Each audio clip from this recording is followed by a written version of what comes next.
Vet aquí que una vegada una colla de màquines van decidir revoltar-se perquè es van negar a construir armes. Voleu saber com va passar? Doncs resulta que una colla de generals estaven decidits a fer la guerra i per poder fer la guerra necessitaven canons i fusells i projectils i pólvora. Així que van anar a buscar les màquines i van decidir que les màquines que feien tubs, que feien canonades, deixessin de fer canonades per deixar passar l'aigua i construïssin canons. I que les màquines que construïen claus deixessin de fer claus per construir projectils, per construir bales. I les altres màquines, les que feien adob, doncs que deixessin de fer adob, que serveix per abonar els camps, i que comencessin a fer pólvora i altres materials explosius. Però resulta que les màquines van passar de tot. Per qui m'entra i per qui em surt i per qui em fa tururut. Això pensaven, perquè de parlar les màquines no parlen. El general primer va anar a la fàbrica on hi havia totes les màquines que feien canonades i va dir: a partir d'ara, aquestes màquines han de fer canons.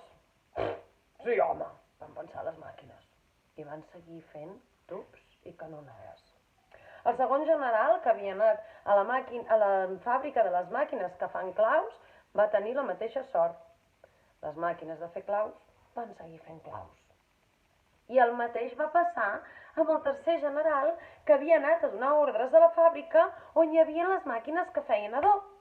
Valga'm Déu senyor, deia aquest, però si fan adob, l'únic que aconseguirem amb els enemics és fer-los créixer més les plantes en comptes de guanyar la guerra. I jo què faré si no tenim projectils? Deia el segon general, que no veieu que si comencen a ploure claus, com a molt els serviran per enganxar-se a la sola de les sabates?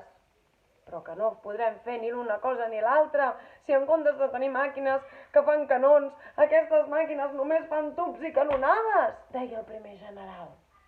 Enfadats, enfurismats contra aquella colla de màquines que no volien col·laborar amb la seva gran guerra, els generals van decidir castigar-les. Ni les netejarien, ni els hi donarien oli, ni les engreixarien i no els hi deixarien gairebé gens ni mica d'electricitat per treballar. Les pobres màquines van començar a rovellar-se. Van començar a fer-se malbé, a grinyolar.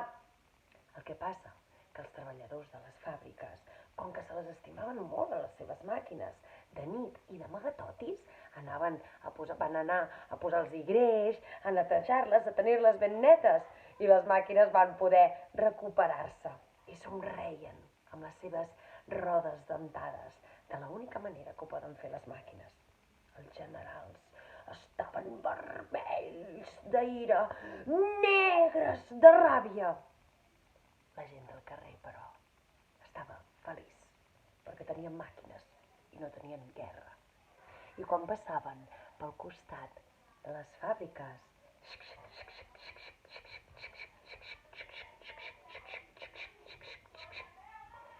sentien cantar les màquines amb una cançoneta que semblava que digués als generals: aquesta guerra no la vol ningú. Jo no la faig, no la facis tu.